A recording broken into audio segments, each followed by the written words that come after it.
Nay, papasok na po ako. Yung baon ko po. Papasok ka ng ganyan ng suot mo? Eh, nakalitaw na yung pusod at legs mo dyan ah. Sa eskwelahan ba talaga ang punta mo, May? O sa galaan? Si nanay naman, okay naman tong suot ko ah. At saka ganito na po yung uso ngayon. Mabuti kung papasukin ka sa eskwelahan ng ganyan ng suot mo. Hala, sige, pumasok ka sa loob at magbihis ka. Nay, okay na to. Komportable naman ako sa suot ko. Hindi kita bibigyan ng baon kung ganyan ang suot mong pupunta sa eskwelahan. Baka sa galaan ka lang magpunta. Eto na po, magbibis na.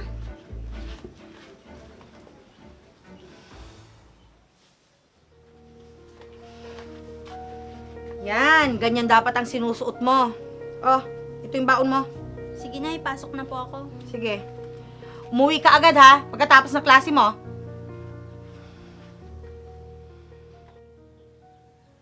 May?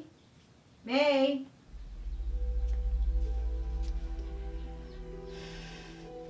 May? May anak? Kaya pala hindi mo ako naririnig dahil naka-headset ka at ang lakas-lakas pa ng volume.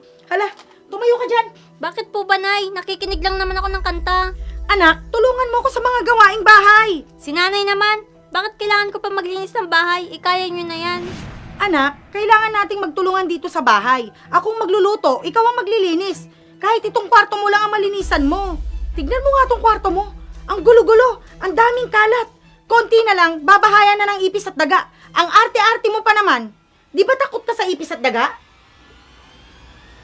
Eto na po Nay, maglilinis na po. Sige na, tapusin mo na yung paglilinis mo. Bilisan mo dyan at maghahain na ako ng hapunan natin.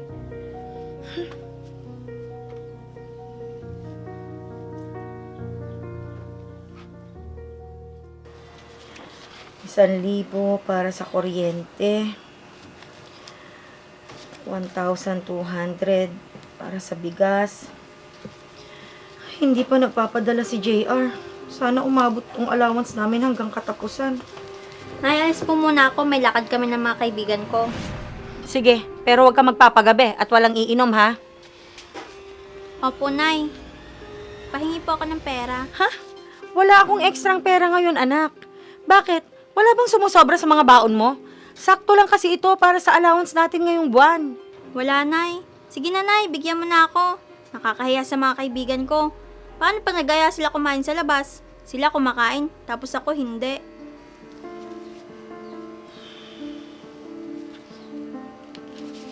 Oh, ito, kunin mo. Pero yung bilin ko ha, huwag ka magiinom. Umuwi ka na maaga. Sige, Nay. Mga kabataan nga naman ngayon. Ako, paano na yan? Lalo pang nabawasan.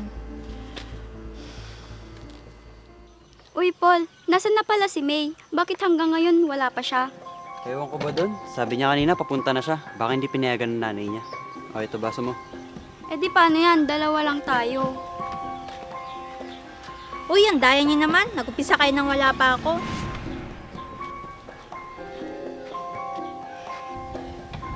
Ang tagal mo kasi. Nainip na kami kaya nagumpisa na kami. Oo nga, May. Ang tagal mo kasi. O eto, para makahabol ka. Kahit na, inantay niyo pa din sana ako. Eto naman, nagtatampo ka pa. Andito ka na nga. Bakit kasi ngayon ka lang? Si nanay kasi, ang daming sinasabi. Ayaw pa ako bigyan ng pera. E di wala kang pera ngayon. Paano yan? Hindi ka makapagambag sa inuman natin. Eh paano yan? Tayong dalawa na naman ang taya. Si May ba yun? Alam kaya ni Tita Kay na nakikipag-inuman siya? Uy, meron no. Binigyan din ako ni nanay nung nagpaawa ako.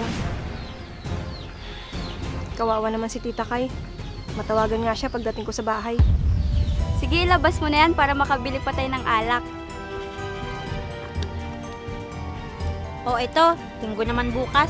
Kaya kahit magdamagan tayo, walang problema. Yun naman pala eh.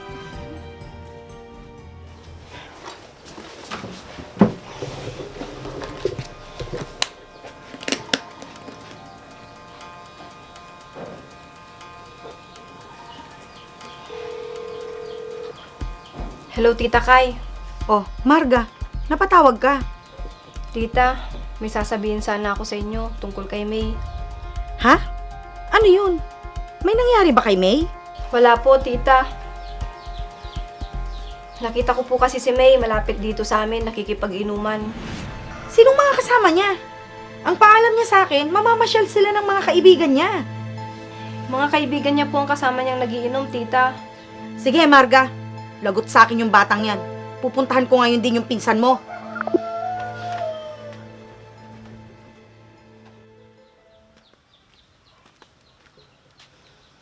Totoo nga yung sinasabi ni Marga. Kahit kailang bata ka talaga, hindi ka nakikinig. Nay! Anong ibig sabihin nito, ha? Nay! Ano ginagawa niyo dito? Halika nga dito.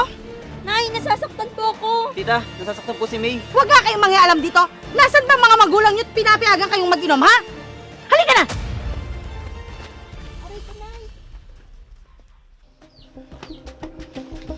Nay, bakit mo naman ginawa yon? Nakakaya sa mga kaibigan ko. Bakit ako mahihiya? Di ba kabilin-bilinan ko sa'yo na huwag kang iinom? Nay, nagkakasiyahan lang naman kami. Ano bang masama doon? Anong masama? Nagsinungaling ka sa akin! Paano kung may mangyaring masama sa'yo habang nagiinuman kayo, ha? Nay, bakit ba ganyan ka? Kinokontrol mo na ang buhay ko. Anak, iniisip ko lang ang kapakanan mo. Ayokong mapahamak ka. At ang gusto ko lang ay kung anong makakabuti para sa'yo. Hindi, Nay. Nakakasakal ka na. Masyado mo nang kinokontrol ang buhay ko. Hindi totoo yan, anak. Malaki na ako, Nay. Kaya ko na ang sarili ko. Kaya sana, hayaan mo na ako sa mga gusto kong gawin. Hayaan, ni hindi ka nga marunong maglinis ng bahay. Anong pinagmamalaki mo, ha? Sana, hindi na lang ikaw ang nanay ko. Sana mawala ka na lang sa buhay ko. Yan ba talagang gusto mo, anak?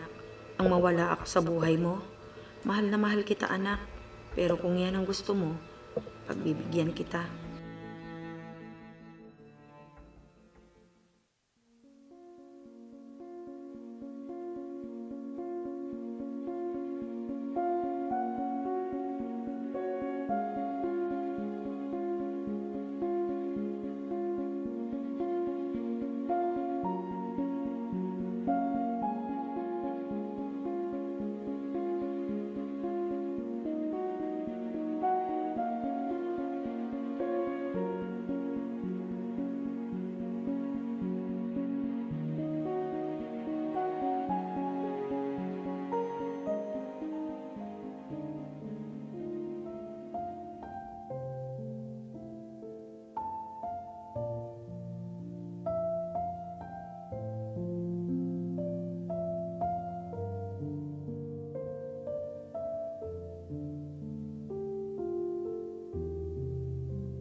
Paano na to?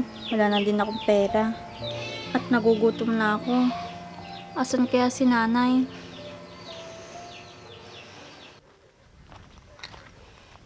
Nay? Nay, mano po?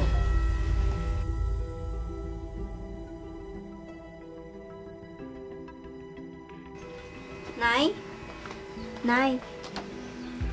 Alam ko galit ka dahil sa mga hindi magagandang nasabi ko sa inyo. Tama ka po, Nay. Bata pa po ako at hindi ko pa kaya ang sarili ko.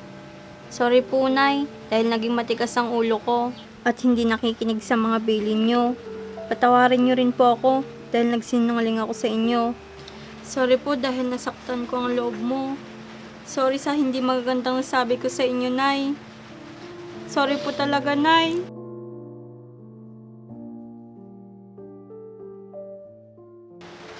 Sorry, Nay.